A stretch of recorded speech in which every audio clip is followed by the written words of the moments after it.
Hello everyone, स्वागत है आपका आपके अपने चैनल ज्ञान कलश में। आज हम लोग दो टॉपिक पे बात करने वाले हैं। पहला टॉपिक है जिस पे हम लोग बात करेंगे वह है जैव मंडल, बायो स्फीयर। एंड जो दूसरा टॉपिक है जिस पे बात करना है वह है बायोम, हिंदी में कहते हैं जीवोम। इन दोनों टॉपिक पे बात करेंगे हम लोग। तो सबसे पहले हम लोग बात करने वाले हैं पहले टॉपिक पे जो है जैव मंडल। तो जैव मंडल क्या है सबसे पहले ये सीखेंगे, और जैव मंडल के क्या क्या घटक हैं उनके बारे में देखेंगे। तो जैव मंडल की परिभाषा जो है उसके अंतर्गत जो जैव मंडल की परिभाषा है वह यह है कि पृथ्वी का जो धरातल है, पृथ्वी के धरातल पर जो भी जीवित जीव हैं जिनको आप जैविक कहते हैं, जीवित जीवों को, और जो पर्यावरण है, जीवित जीवों का जो पर्यावरण है, इनकी जो एक लेयर है उसी को क्या कहते हैं, जैव मंडल कहते हैं, बायोस्फीयर कहते हैं। मतलब पृथ्वी के सतह पर जहाँ पे जीवित जीव पाए जाते हैं, जीवित जीव और उनका जो पर्यावरण है उसकी एक जो लेयर है उसी को क्या कहते हैं, जैव मंडल कहते हैं। ठीक है। जैव मंडल सिंपल सा आप लोग छोटी क्लासेस में भी पढ़ते आए हैं। जैसे स्थल मंडल होता है ना, स्थल मंडल है, फिर जल मंडल है, और वायुमंडल है। ठीक है, ये स्थल मंडल हो गया, ये जल मंडल हो गया, ये वायुमंडल हो गया। तो यहाँ ये तीनों जहाँ पे कॉन्साइड करते हैं, जहाँ पे ये तीनों इस वाले क्षेत्र में तीनों कॉमन है, तीनों चीज़ें हैं इसमें, स्थल भी है, जल भी है, वायु भी है। यहीं पे क्या है, जीवित जीव पाए जाते हैं और इसी को क्या कहते हैं, जैव मंडल कहते हैं। ठीक है। मतलब जीवन के लिए तीनों चीज़ें जरूरी हैं, स्थल भी जरूरी है, जल भी जरूरी है और वायु भी जरूरी है, और जहाँ ये तीनों चीज़ें मिलती हैं वहीं पे जीवन होता है और उसी को क्या कहते हैं, जैव मंडल कहते हैं। ठीक है। अब जैव मंडल के जो घटक हैं, जैव मंडल के जो घटक हैं या कंपोनेंट हैं, कंपोनेंट, तो जैव घटक जो जैव मंडल के कंपोनेंट हैं वो मुख्यतः चार कंपोनेंट है। एक है स्थल मंडल, स्थल मंडल जिसको आप लिथोस्फीयर भी कहते हैं, स्थल मंडल। जल मंडल दूसरा है, जल मंडल। तीसरा है वायुमंडल, और चौथा है खुद मानव। ये क्या है, जैव मंडल के घटक हैं, कंपोनेंट हैं।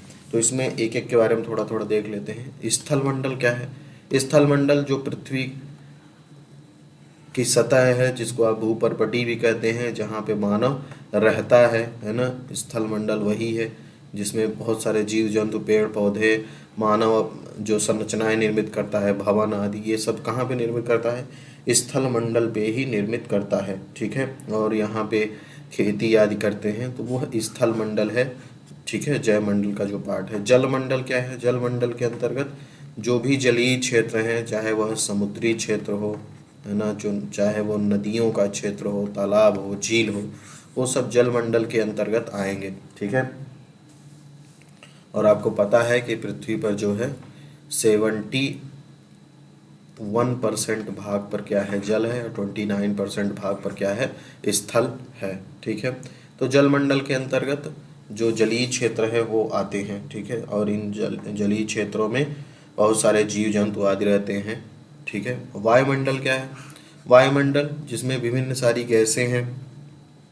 हम लोग वायुमंडल में वायुमंडल की विभिन्न परतें देखे हैं। वायुमंडल की गैसों का क्या परसेंटेज है, सबसे ज़्यादा परसेंटेज नाइट्रोजन का है 78%, फिर ऑक्सीजन का है ना 21%। तो ये सब वायुमंडल जो है, विभिन्न परतें हैं वायुमंडल की, और उसमें धूल कण, जल वाष्प, यही सब उपस्थित है वायुमंडल में। ठीक है। जीवन के लिए आवश्यक जो है ऑक्सीजन भी वायुमंडल में उपस्थित है। तो ये सब किस में आता है, वायुमंडल में आता है। और मानव मानव खुद भी जो है वह जैव मंडल का पार्ट है। क्यों, क्योंकि मानव जो है अपने वातावरण में, जो आसपास का वातावरण है, चाहे स्थल मंडल हो, चाहे जल मंडल हो, चाहे वायुमंडल हो, इसमें बहुत ही ज़्यादा पर इनके परिवर्तन में बहुत बड़ी भूमिका निभाता है ना। मानव के कारण ही जो जलवायु परिवर्तन जैसी घटनाएं हैं वो तीव्रता से हो रही हैं, ग्लोबल वार्मिंग हो रही है, प्रदूषण जैसी घटनाएं हो रही हैं, और साथ ही में मानव पर्यावरण को बचाने के लिए बहुत सारे काम भी कर रहा है, वृक्षों को लगा रहा है ना। रिन्यूएबल एनर्जी बेस्ड जो है एनर्जी को प्रयोग करने की बात कर रहा है। तो ये सब जो है हम लोग जो बायोस्फीयर है और उसके कंपोनेंट क्या हैं ये हमने देखा, ठीक है। अब अगला जो टॉपिक हम लोग नेक्स्ट जो बात करने वाले हैं वह है क्या, जीवोम या बायोम, ठीक है। इसमें जो कुछ चीज़ें हैं जैसे पारिस्थितिक तंत्र है, पारिस्थितिकी है, इससे संबंधित जो क्लास है वो हम उसकी वीडियो आपको पहले ही भेज चुके हैं, तो उसको देख लीजिएगा, वो अवेलेबल भी है। आप प्ले लिस्ट में जा करके इन्वायरमेंटल ज्योग्राफी में जाएंगे, जो प्ले लिस्ट है इन्वायरमेंट ज्योग्राफी, उसमें आपको मिल जाएगा। अब हम लोग जो आगे बात करने जा रहे हैं वह क्या है, बायोम।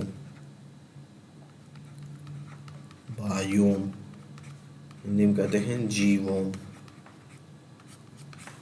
ठीक है।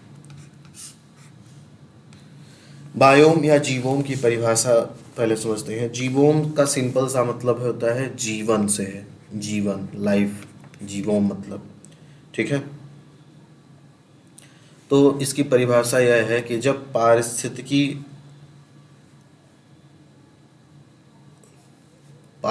क्या होता है, पारिस्थितिकी मतलब होता है कोई जीव है और वह जिस अपने वातावरण में रह रहा है उसका जब आप अध्ययन करते हैं तो उस मतलब जीव और उसके वातावरण के बीच में जो अंतर संबंध है ना। जैसे हमें वायुमंडल से ऑक्सीजन चाहिए, जलमंडल से जल चाहिए, है ना। स्थल मंडल पे हम कृषि आदि करते हैं, उससे भोजन उत्पन्न करते हैं। तो जीव और उसके वातावरण के बीच में जो अंतर संबंध होता है उसी का जब अध्ययन करते हैं तो वो पारिस्थितिकी कहलाता है। तो जो समस्त पेड़ पौधे हैं और जो पारिस्थितिकी तंत्र या इकोलॉजी जो है या इकोसिस्टम जो है, उसमें जो इकोसिस्टम एक शब्द है, इकोसिस्टम, इकोसिस्टम में जैविक घटक और अजैविक घटक। जैविक घटक में जो चीज़ें जीवित हैं जैसे पेड़ पौधे हो गया, मनुष्य खुद भी हो गया। अजैविक में जो जीवित नहीं है जैसे जल हो गया, प्रकाश हो गया, है ना, हवा, ये सब अजैविक घटक हैं। तो जैविक घटक और अजैविक घटक जो हैं, जैविक घटक और अजैविक घटक जो हैं,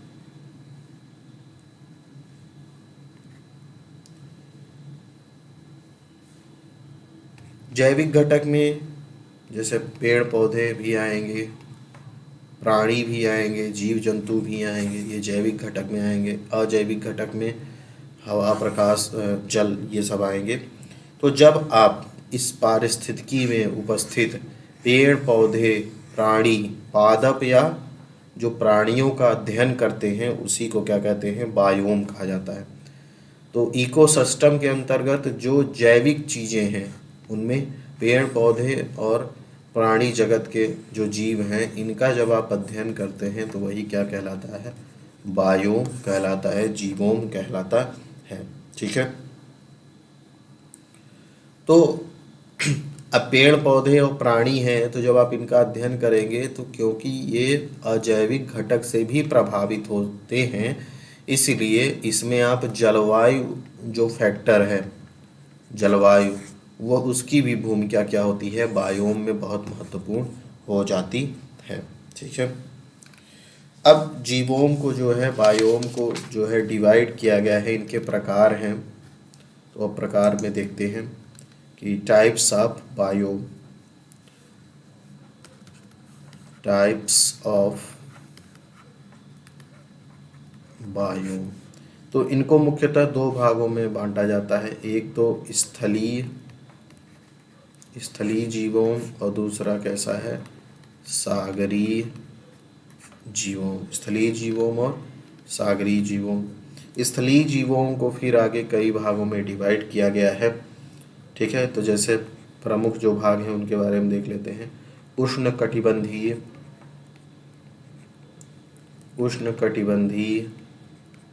वन उष्णकटिबंधीय, सदाबहार वन जीवोम। दूसरा है इसमें मानसूनी वन जीवोम। तीसरा है शीतोष्ण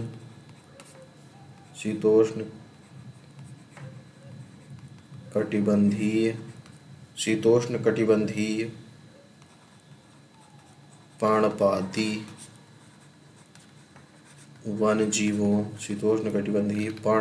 वन जीवों। नेक्स्ट है इसमें कोणधारी वन जीवों। नेक्स्ट है भूमध्य सागरीय वन जीवों। फिर सवाना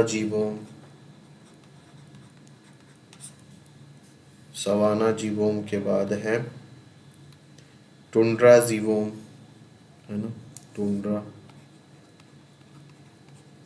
तो ये कुछ प्रकार हैं किसके, स्थलीय जीवों के।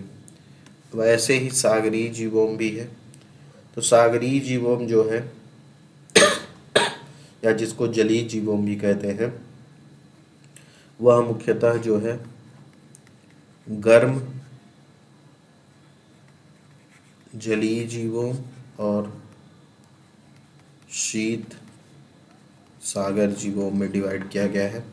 ठीक है, तो ये मुख्यतः डिवीज़न है। इसमें हम लोगों को मुख्यतः ये जो स्थलीय बायोम है, इनके कुछ जो प्रकार हैं उसके बारे में हमको बात करना है। तो पहला जो हम इसमें बात करेंगे वह है उष्ण कटिबंधीय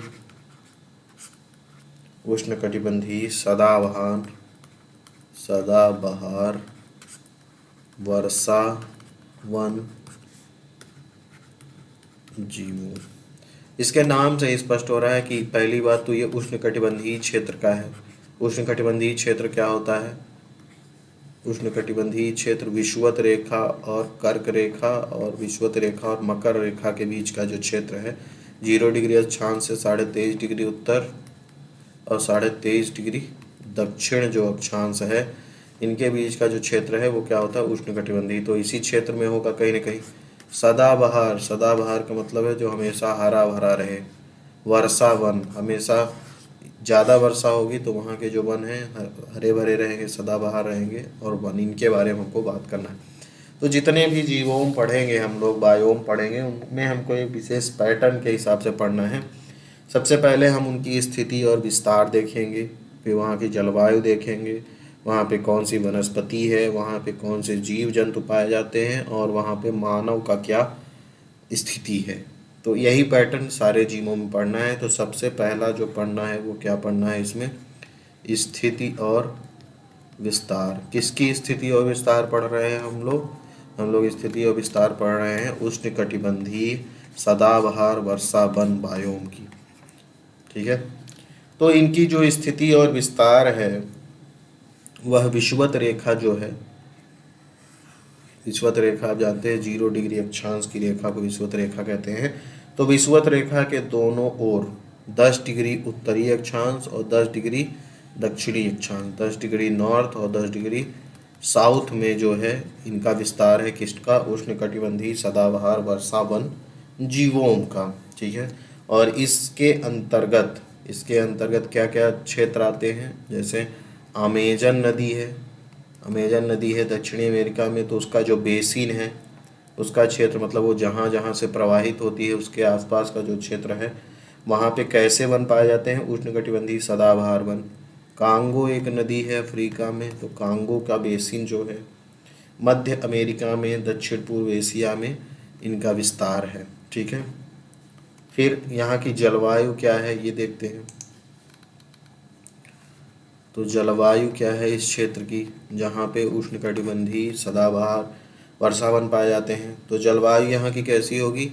सदाबहार वर्षा है, मतलब वर्षा ज़्यादा होती है, तो यहाँ की जो जलवायु है वो कैसी होती है? एक तो उष्णकटिबंधीय में होने के कारण गर्म होती है जलवायु, लेकिन साथ ही में नमी भी ज़्यादा रहती है, इसलिए आर्द्र, गर्म आर्द्र जो जलवायु है यहाँ की होती है। तापमान यहाँ पे ज़्यादा पाया जाता है, वर्षा बहुत ज़्यादा होती है और पेड़ पौधों की बहुत सारी प्रजातियाँ यहाँ पे मिलती हैं। नेक्स्ट देखेंगे कि यहाँ पे कौन कौन सी वनस्पति पाई जाती है। तो यहाँ पे जो वनस्पतियाँ पाई जाती हैं उनमें 70% जो है वृक्ष पाए जाते हैं, है ना। वृक्ष भी होती हैं, लताएं भी होती हैं, छोटी छोटी झाड़ियाँ भी होती हैं। तो यहाँ पे 70% जो है वृक्ष पाए जाते हैं और सघन पेड़ पाए जाते हैं, हमेशा हरे भरे वाले रहने वाले पेड़ पाए जाते हैं। प्राणियों में देख लेते हैं कौन कौन से प्राणी जीव जंतु यहाँ पे रहते हैं। तो प्राणियों में यहाँ पे जो है जमीन में रहने वाले, पेड़ों पे रहने वाले और पानी में रहने वाले जीव जंतु पाए जाते हैं। इनमें हाथी हो गया, शेर हो गया, गेंडा हो गया, अजगर, मगर, हिरण, मछली, बंदर, बहुत सारे जो जीव हैं यहाँ पे क्या है पाए जाते हैं। उष्णकटिबंधीय सदाबहार वर्षा वन बायोम में मानव की क्या स्थिति है। तो यहाँ पे जो भौगोलिक परिस्थितियाँ हैं वह विषम है, मतलब बहुत ज़्यादा तापमान ज़्यादा रहता है, बहुत घने घने जंगल हैं, बहुत खतरनाक खतरनाक जीव पाए जाते हैं। इस कारण यहाँ पे मानव के रहने के लिए उतना अच्छा स्थिति तो नहीं है, लेकिन मानव जो है जैसे जैसे जनसंख्या बढ़ रही तो रहने के लिए जगह की खोज में वह विभिन्न जंगलों में पहुंचता जा रहा है। तो यहाँ पे भी मानव का थोड़ा बहुत प्रभाव जो है पड़ना शुरू हो गया है या बढ़ रहा है, लेकिन बहुत ज़्यादा मानव का हस्तक्षेप नहीं कहा जा सकता कि इस क्षेत्र में है। ठीक है। अब जो दूसरा हमको बायोम पढ़ना है, दूसरा बायोम वह है मानसूनी पर्णपाती वन जीवोम। जीवोम जब आए तो आपको क्या क्या पढ़ना है। जीवोम में आपको पढ़ना है कि उसकी स्थिति या विस्तार क्या है, जलवायु क्या है, वहाँ पे जीव जंतु कौन कौन से हैं, पेड़ पौधे कौन कौन से हैं और मानव क्या है, मानव की स्थिति क्या है, इस पे बात करनी है। तो मानसूनी वर्षा से संबंधित है। पर्णपाती मतलब पर्णपाती पेड़ पौधे वो होते हैं जो गर्मियों के मौसम में अपने पत्ते क्या करते हैं, गिरा देते हैं, तो उनके बारे में हमको बात करना है। ठीक है। तो इनकी इस जीवों का विस्तार देख लेते हैं क्या है, अक्षांशीय विस्तार।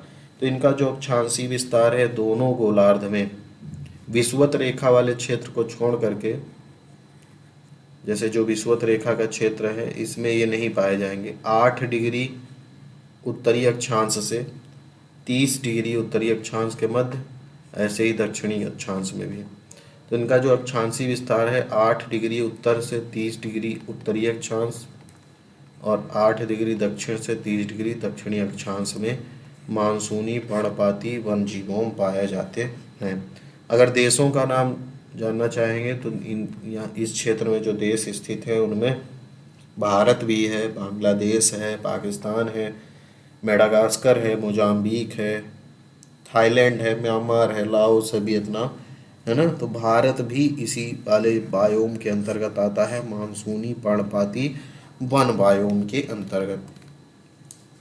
अब इस क्षेत्र की जलवायु क्या है उस पर बात करते हैं। तो यहाँ की जो जलवायु है वह 2 तरह की है। एक आर्द्र टाइप की है, जब बरसात का मौसम होता है तो आर्द्र, नहीं तो शुष्क जलवायु यहाँ पे प्राप्त होती है। यहाँ का जो तापमान है वह कितना होता है, 30 से 38 डिग्री सेल्सियस तक तापमान बना रहता है, मतलब तापमान ज़्यादा पाया जाता है गर्मी के महीनों में। यह गर्मी का ग्रीष्म ऋतु का तापमान है। शीतकाल में तापमान थोड़ा कम रहता है, वह 10 से 27 डिग्री सेल्सियस के बीच में रहता है। ठीक है। वर्षा यहाँ पे पर्याप्त होती है। सामान्य रूप से जो वर्षा होती है वह लगभग वार्षिक जो औसत वर्षा है वो 150 सेंटीमीटर के आसपास होती है। और यहाँ पे जो वनस्पति है, अब वनस्पति के बारे में देख लेते हैं कैसी कैसी वनस्पति मिलती हैं यहाँ पे। तो यहाँ पे जो वनस्पतियाँ हैं वो सदाबहार, जो अभी हम इसके पहले देखे हैं उसकी तुलना पे यहाँ पे कम विविधता है वनस्पतियों की। अधिकांश जो वृक्ष हैं वो कैसे हैं, पर्णपाती हैं। पर्णपाती मतलब गर्मी के महीने में उनका जो पत्तियां हैं वो क्या होती हैं, वो वृक्ष पत्तियां गिरा देते हैं, जिससे कि जो पानी का लॉस है वो कम से कम हो। झाड़ियां भी पाई जाती हैं यहाँ पे, और यहाँ पे साल सागौन जैसे पेड़ पौधे पाए जाते हैं। साल सागौन, महुआ, यही सब पेड़ पौधे, आम, ये सब वृक्ष इस क्षेत्र में पाए जाते हैं। प्राणियों में कौन कौन से जीव जंतु पाए जाते हैं, तो प्राणियों के अंतर्गत यहाँ पे जो है, जो स्तनधारी जंतु हैं जैसे गाय है, भैंस है, हाथी है, हिरण है। इस वाले जो बायोम है उसमें मच्छर जो है बहुत ज़्यादा पाए जाते हैं। ठीक है, मच्छर के कारण खतरनाक है ये। मानव का क्या स्थिति है मानसूनी पर्णपाती वन जीवों में। यहाँ पे जो मानव है, मानव ने वनों का क्या किया है, बहुत ज़्यादा विनाश किया है। तो वनों का विनाश बहुत ज़्यादा है इस क्षेत्र में। किसने किया है, मानव ने किया है, और जिसके कारण जो है जैव विविधता के लिए हानि हो रही है। जीव जंतु जो है उनका शिकार कर लिया जा रहा है, पेड़ पौधे काट लिए जा रहे हैं। तो ये जो क्षेत्र है ना, मानसूनी पर्णपाती वन जीवों, इस क्षेत्र में पर्यावरणीय दृष्टि से बहुत ही ज़्यादा जो है संकटमय स्थिति है। ठीक है, नेक्स्ट जो हमको बायोम पढ़ना है वह कौन सा बायोम है, वह है सवाना जीवोम। सवाना जीवोम जो है,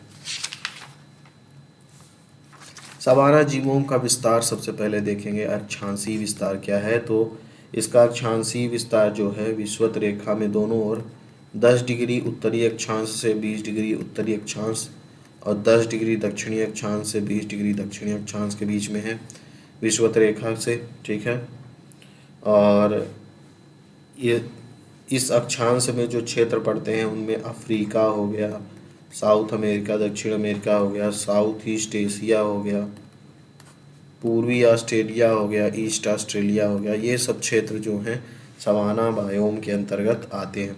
सवाना बायोम में जो वनस्पति है, पहले तो जलवायु देख लेते हैं यहाँ की क्या है। सवाना बायोम जहाँ पे पाई जाती है वहाँ की जलवायु की स्थिति क्या है, तो यहाँ की जलवायु जो है वह कैसी जलवायु है, उष्ण जलवायु है, गर्म जलवायु है।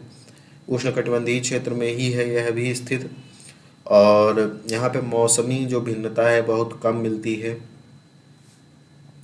यहाँ पे जो टेम्परेचर है वो 20 डिग्री सेल्सियस से कम नहीं होता है, मतलब हमेशा 20 डिग्री सेल्सियस से ज़्यादा उसके आसपास होगा। और जो बारिश है वो 50 से लेकर के 200 सेंटीमीटर तक के बीच में बारिश होती है इस क्षेत्र में। ठीक है, अब यहाँ पे जो वनस्पति है, वनस्पति क्षेत्र, उसके बारे में देख लेते हैं। वनस्पति पेड़ पौधे जो हैं, यहाँ पे घास ज़्यादा है, वृक्ष कहीं कहीं देखने को मिलेंगे आपको। तो घास वाले क्षेत्र, घास वाला क्षेत्र है सवाना, ये जो बायोम है। और जो घास है यहाँ पे, वहाँ यहाँ पे जो घास है उनकी जो पत्तियाँ हैं वो चपटी चपटी होती हैं, घास जो पाई जाती है वह। जीव जंतु क्या है, प्राणी जीवन क्या है यहाँ पे, तो यहाँ में प्राणियों में बहुत विषमता पाई जाती है ना। बड़े बड़े जीव जंतु भी पाए जाते हैं जिनमें जेब्रा है, जिराफ है, हाथी है। ठीक है, और ऑस्ट्रेलिया महाद्वीप में यहाँ पे कंगारू आदि भी पाए जाते हैं। हिरण हो गया, बारहसिंगा, शेर, भेड़िया, ये सब जीव जंतु जो है इस क्षेत्र में पाए जाते हैं। मानव की स्थिति क्या है इस क्षेत्र में, तो मानव ने इस क्षेत्र में अपने कार्य से बहुत ज़्यादा परिवर्तन किया है ना। और घास होने के कारण यहाँ पे पशुपालन मानव द्वारा खूब ज़्यादा किया जाता है। ठीक है, नेक्स्ट जो बायोम है वो हमको पढ़ना है, वह है चौथा है भूमध्य सागरीय जीवों। भूमध्य सागरीय जीवों की स्थिति देखेंगे तो भूमध्य सागरीय नाम से ही समझ में आ रहा है कि भूमध्य सागर जो क्षेत्र है उसके आसपास का यह बायोम है। ठीक है, इसका जो विस्तार है वह 30 डिग्री उत्तर से 40 डिग्री उत्तरी अक्षांश और 30 डिग्री दक्षिण से 40 डिग्री, सॉरी 40 नहीं है 45 है,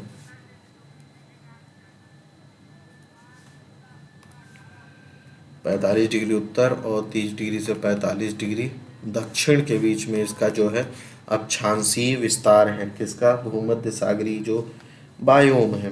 ठीक है, और इस अक्षांशीय क्षेत्र में भी महाद्वीपों के कौन से भाग में पाए जाते हैं? पश्चिमी क्षेत्र में।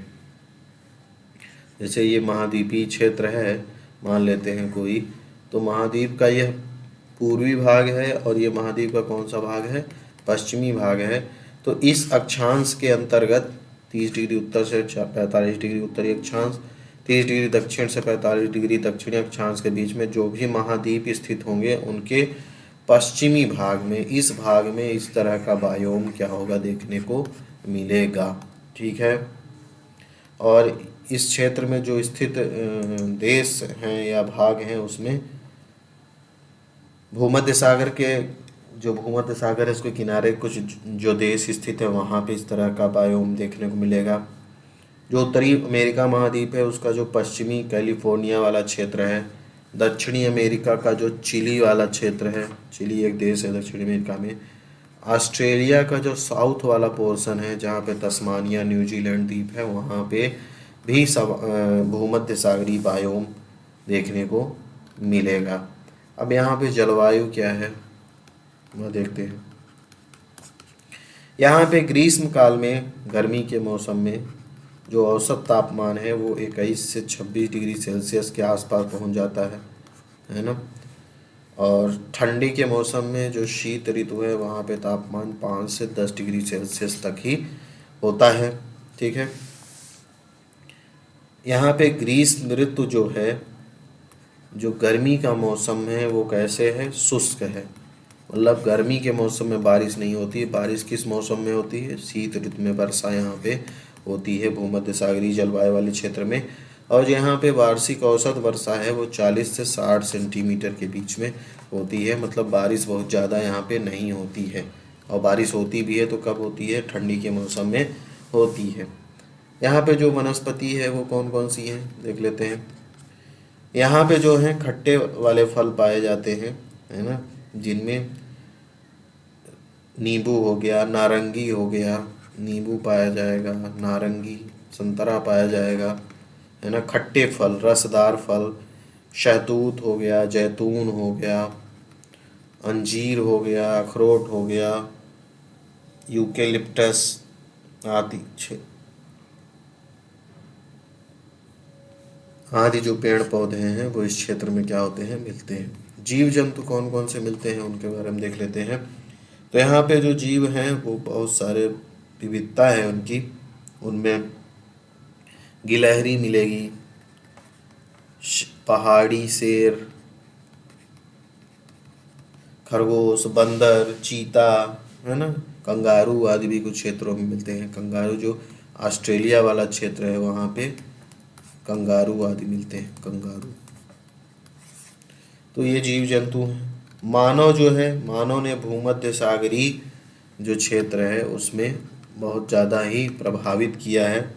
और यहाँ पे जो वन है, भूमध्य सागरीय वन जो हैं, इनको साफ सफाई करके यहाँ पे खेती, किसानी या आवास के लिए प्रयोग कर रहा है, जिससे कि यहाँ पे पारिस्थितिकी संकट जो है वो कहीं न कहीं उत्पन्न हुआ है। नेक्स्ट जो है बायोम, वह है शीतोष्ण घास प्रदेश। शीतोष्ण घास प्रदेश, इसका जो विस्तार है या स्थिति है वो क्या है?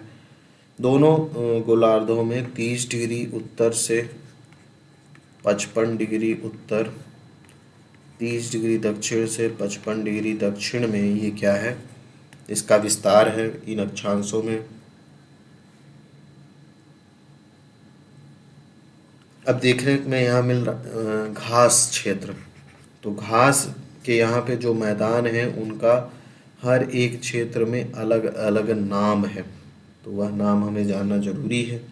जैसे जो यूरेशियाई क्षेत्र है, यूरोप और एशिया वाला क्षेत्र है, वहाँ पे इन घास के मैदानों को क्या कहते हैं? स्टेपी कहते हैं। जो उत्तरी अमेरिका वाला क्षेत्र है वहाँ पे यहाँ ऐसे घास के मैदानों को क्या कहते हैं? प्रेयरी कहते हैं। दक्षिण अमेरिका में जो घास का क्षेत्र है उसको क्या कहते हैं? पेम्पास कहते हैं। ठीक है। दक्षिणी अफ्रीका में जो घास का क्षेत्र है उसे क्या कहते हैं? वेल्ड्स कहते हैं, वेल्ड घास के मैदान। और ऑस्ट्रेलिया में जो घास के मैदान हैं, ऑस्ट्रेलिया में उसको क्या कहते हैं? डाउन्स कहते हैं। ऑस्ट्रेलिया में घास के मैदान को क्या कहते हैं? डाउन्स कहते हैं। तो ये इनका विस्तार हो गया है। ठीक है। अब इसमें हम जलवायु देखेंगे कि कैसी जलवायु यहाँ पे है। तो जलवायु में इन क्षेत्रों में जो तापमान है वह तापमान जो है गर्मी के मौसम में या तापमान जो रहता है वो 20 डिग्री सेल्सियस के आसपास तापमान रहता है। यहाँ पे जो वर्षा है वह अधिकांश कब होती है? गर्मी के मौसम में बारिश होती है। वर्षा गर्मी के मौसम में होती है और यह वर्षा जो है 20 से 60 सेंटीमीटर, 20 से 60 सेंटीमीटर के आसपास बारिश होती है इन क्षेत्रों में। शीत ऋतु में काफ़ी तापमान क्या होता है? कम हो जाता है ना, क्योंकि अक्षांशीय जो विस्तार है वो क्या है? ज़्यादा है, जिसके कारण शीत ऋतु में यहाँ का तापमान बहुत ही कम हो जाता है। यहाँ पे जो वनस्पति है वो कैसी है? घास के मैदान है तो ज़्यादातर घास ही मिलेगी। और वो जो घास है वो कैसी घास है? शीतोष्ण घास है। शीतोष्ण घास की कुछ खास विशेषताएं होती हैं, है ना। ये घास क्या होती है? इसकी ऊंचाई बहुत कम होती है, मुलायम होती हैं, गुच्छेदार होती हैं और कुछ कुछ पेड़ पौधे भी यहाँ पे मिलते हैं। प्राणियों में कौन कौन से जीव जंतु हैं यहाँ पे? उनमें कंगारू है, हिरण है, खरगोश है, भेड़िया है, लोमड़ी है, हिरण है, यही सब जो है यहाँ पे जंगली घोड़े आदि भी पाए जाते हैं। मानव का क्या हस्तक्षेप रहा है इस जीवों में? तो मानव ने हर जगह ही, हर बायोम में मानव ने ही क्या है? समस्याएं उत्पन्न की हैं, पारिस्थितिकी असंतुलन उत्पन्न हुआ है। क्यों? क्योंकि मानव को खेती के लिए ज़मीन चाहिए तो वनों को काटेगा, घासों को हटाएगा और वहाँ पे जो है खेती आदि भवन आदि बना के रहेगा। तो इससे जो है जैव विविधता को नुकसान होता है। जीव जंतुओं की जो प्रजातियां हैं वो धीरे धीरे विलुप्त होती जाती हैं, जिससे पारिस्थितिकी असंतुलन उत्पन्न होता है। ठीक है। नेक्स्ट जो है बायोम को जो पढ़ना है वह है शीतोष्ण कोणधारी वन जीवोम या टैगा वन जीवोम, दोनों एक ही है, एक ही नाम है। इनका स्थिति या विस्तार जो है वह क्या है? तो ये केवल उत्तरी गोलार्ध महाद्वीप में, जो उत्तरी गोलार्ध में जो महाद्वीप स्थित है उनमें 45 डिग्री उत्तर से 65 डिग्री उत्तरी अक्षांश पाए जाते हैं। दक्षिणी गोलार्ध में यह बायोम नहीं मिलता है। क्यों? क्योंकि दक्षिणी गोलार्ध में इन अक्षांशों के आसपास स्थलीय भाग देखने को नहीं मिलता है, स्थलीय भाग स्थित नहीं है, इसीलिए ये जो बायोम है, जीवोम है, दक्षिणी अक्षांश में, दक्षिणी गोलार्ध में नहीं है, केवल उत्तरी गोलार्ध में क्या है? स्थित है। ठीक है। तो उत्तरी अमेरिका और यूरेशियाई जो क्षेत्र है, ठंडे प्रदेश हैं, वहाँ पे यह शीतोष्ण कोणधारी वन जो है पाए जाते हैं और केवल उत्तरी गोलार्ध में पाए जाते हैं, ध्यान में रखिएगा। यहाँ की जो जलवायु है उसके बारे में देखते हैं, जलवायु की स्थिति क्या है। तो यहाँ की जो जलवायु है वो ठंडी है, तापमान बहुत कम है, बर्फीला क्षेत्र है और कठोर है। यहाँ पे 6 माह तक जो है 6 माह जो है, वर्ष के 6 माह में बर्फ़ ढकी रहती है, बर्फ़ से ढका रहता है। गर्मियों का जो तापमान है, गर्मी में जो तापमान है वो कितना रहता है, 10 डिग्री सेल्सियस, है ना। हमारे यहाँ ठंडी में तापमान इतना होता है तो बहुत ठंडी हो जाती है। तो तापमान जो है 10 डिग्री सेल्सियस के आसपास बना रहता है गर्मी में। तो ठंडियों में सोचिए क्या होगा, माइनस में चला जाता है टेम्परेचर। और यहाँ पे जो वर्षा है वो 40 से जो है 60 सेंटीमीटर के आसपास जो है क्या होती है, वर्षा होती है। तो वर्षा सामान्यतः जो होती है वही होती है, बहुत ज़्यादा वर्षा नहीं होती है। और बहुत, अब यहाँ पे जो वनस्पति है वो क्या है, अब इतने ठंडे प्रदेश में कौन सी वनस्पतियाँ पाई जाती है। यहाँ पे कुछ पेड़ पौधे यहाँ पे जो पेड़ पौधे पाए जाते हैं वो उनमें कोणधारी वन पाए जाते हैं। इन वनों की खास विशेषता है कि इनकी जो पत्तियाँ हैं वो नुकीली होती हैं और ऐसी स्थिति होती है उनकी कि जैसे आपने क्रिसमस का ट्री देखा होगा, क्रिसमस का वृक्ष या अशोक का अगर वृक्ष देखा हो तो उसी तरह होता है कि मतलब अगर इस पर बर्फ आदि गिरे तो वो उनके सहारे, ढाल के सहारे नीचे की ओर गिरता जाए। ठीक है। तो इन वनों में जो नाम है इनके, फर है, पाइन है, स्प्रूस है, फर, पाइन, स्प्रूस, चीड़ आदि वृक्ष जो हैं इस क्षेत्रों में क्या है, मिलते हैं। प्राणी जो जीव हैं वो कौन कौन से मिलते हैं, तो प्राणियों में यहाँ पे भेड़िया है, भालू है, गीदड़ है, चीता है, यही सब आदि पाए जाते हैं। और मानव क्या किया है इस क्षेत्र में, मानव वही जो यहाँ से मुलायम लकड़ी आदि प्राप्त करता है और अपने व्यापार और आर्थिक उद्देश्यों की पूर्ति के लिए यहाँ से संसाधन आदि प्राप्त करता है। ठीक है। यहाँ पे जो है वन दोहन, वनों का ही खूब सारा जो है दोहन किया जा रहा है। नेक्स्ट जो बायोम है वह है टुंड्रा बायोम या जीवोम। तो इसकी स्थिति क्या है या विस्तार क्या है, तो ये जो टुंड्रा बायोम है यह ध्रुवीय वृत्त से ध्रुवों के मध्य पाए जाते हैं। मतलब जैसे ये गोलार्ध है, यहाँ पे एक ध्रुवीय वृत्त है जिसको 66.5 डिग्री अक्षांश कहते हैं, और फिर एक उत्तरी ध्रुव है जो 90 डिग्री अक्षांश में है। तो इसके बीच का ये जो क्षेत्र है वो कैसा है, टुंड्रा बायोम है। ठीक है। तो ये उत्तरी अमेरिका महाद्वीप, इसमें क्या क्या आता है, उत्तरी अमेरिका महाद्वीप का भाग आएगा, अलास्का आएगा, कनाडा आएगा। ठीक है। तो ये होता है, ये क्षेत्र है। जलवायु क्या है यहाँ की, यहाँ की जो जलवायु है वहाँ पे वर्ष भर जो है सूर्य के तापमान और सूर्य का प्रकाश जो है नहीं पड़ता है। ठीक है। गर्मियों का जो महीना है, गर्मी के महीने में एक आध 2 महीने के आसपास जो है तापमान 0 डिग्री सेल्सियस से थोड़ा ऊपर चला जाता है, और बाकी हर वर्ष के महीने में यहाँ पे वर्षा भी होती है। तो हिम के रूप में वर्षा होती है। यहाँ का तापमान हमेशा लगभग माइनस में ही रहता है। जो औसत तापमान है वो 25 सेंटीमीटर के आसपास होती है। बहुत ज़्यादा वर्षा होती ही नहीं है, होती भी है तो बर्फीले रूप में होती है, क्योंकि टेम्परेचर माइनस में ही है। जो वनस्पति है यहाँ की, अब इतने ठंडे तापमान में कौन सी ही वनस्पति उगेगी, तो 3% जो है कुछ वनस्पतियाँ हैं यहाँ पे, और बहुत ज़्यादा पेड़ पौधे बहुत बड़े नहीं हैं यहाँ पे। घास, काई, लाइकेन आदि जैसे ही कुछ छोटे मोटे वनस्पतियों के रूप पाए जाते हैं। जीवों में जीव कौन कौन से हैं, तो यहाँ पे लोमड़ी है ठंडे प्रदेशों वाली, सफ़ेद भालू है आदि, यही कुछ पक्षी भी यहाँ पे पाए जाते हैं। तो ये हमने देखा टुंड्रा बायोम। तो अभी तक हमने स्थलीय क्षेत्र वाले बायोम देखे हैं। अब हम लोग सागरीय क्षेत्र, सागरीय बायोम पे बात कर लेते हैं। सागरीय बायोम जो समुद्री क्षेत्र में बायोम है।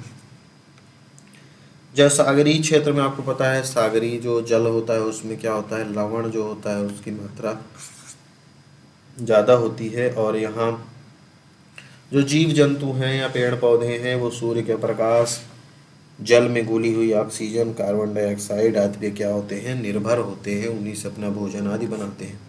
इनको जो है दो भागों में बांटते हैं, एक तो है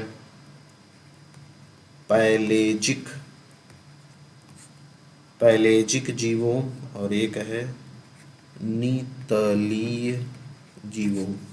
पैलेजिक जीवों वह है जहाँ तक सूर्य का प्रकाश जो है क्या होता है, पानी में पहुँचता है।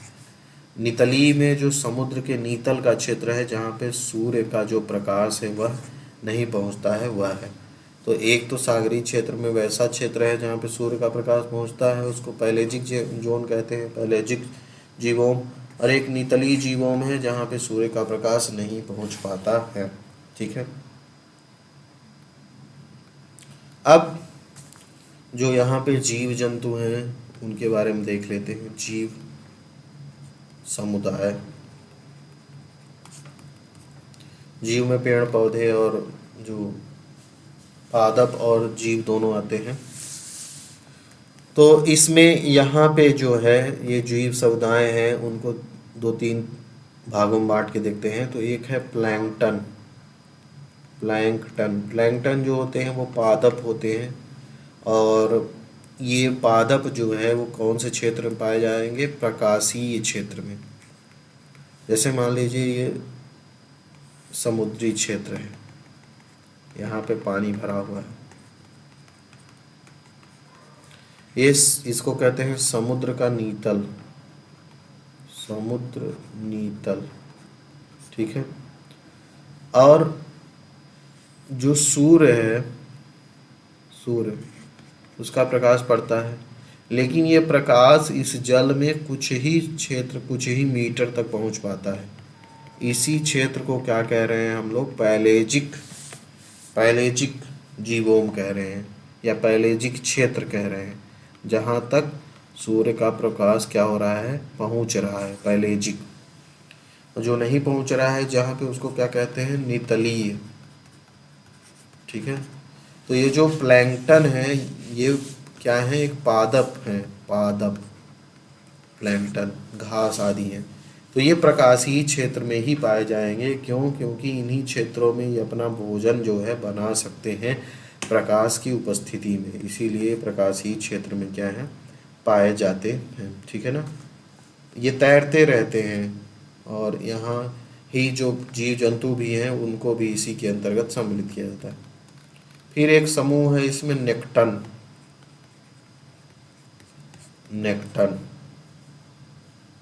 तो नेक्टन के अंतर्गत जो सागरीय जल में जो